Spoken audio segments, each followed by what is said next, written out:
Yo, what's good? We back at it. It's your boy Sid. We here to follow through with another video. So we're here with the moon sign series, and we're going to talk about the moon coming through the sign or constellation of Gemini.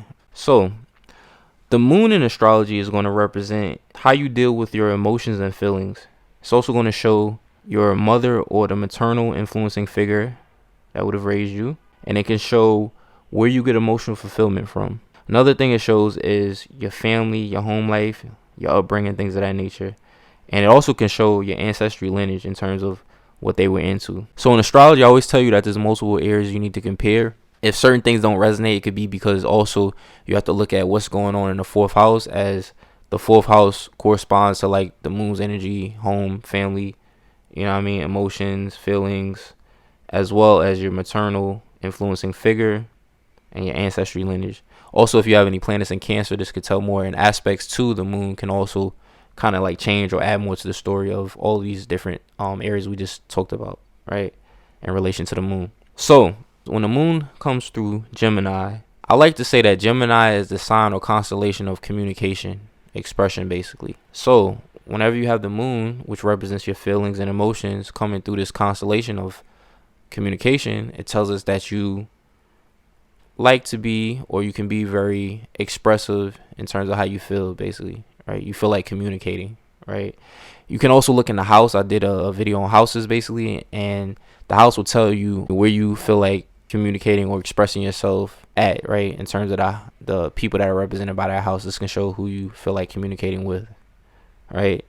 So if we want to talk about your mother or your maternal influencing figure, Gemini is the sign of youth. So your mother could have been someone who's very youthful, very talkative, very like I said, expressive. Sometimes Gemini can be chatty, and on the negative side though, Gemini can be kind of like gossipy at times, right? But Gemini is a student energy, so it can show a mother who's very studious, you know what I mean, changes up appearances sometimes, you know what I mean, but has like I said, a youthful demeanor. Now, in terms of where you get emotional fulfillment from, I did say, this could be through expressing yourself. Again, you can look in the house that your moon sign is in, and this will tell you where you get that emotional fulfillment from, right? Family and home life, right? And in your upbringing. Gemini is the sign of the twins in duality, right? So I have seen that individuals who have this placement can either usually grow up in two different homes or have like two different families. You know what I mean? So this may have been a part of your upbringing, as well too. And in terms of ancestry lineage, I would say that, this could be you having ancestors, right, who were into the media. Gemini rules over the media, rules over literature, writing, journalism. This can be, Gemini is a very like I said, a studious energy. Gemini is a very studious energy, but it could deal with broadcasting, which kind of relates to that media. Gemini rules over the hands, so you'll see some people who are like, could have ancestors who were like into using their hands, you know what I mean, in different manners.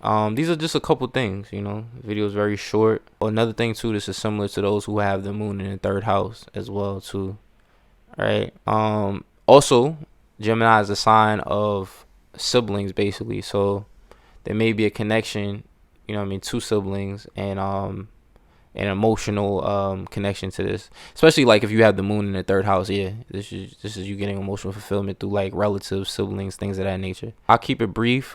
Thank you guys for tuning in, and you have a good one.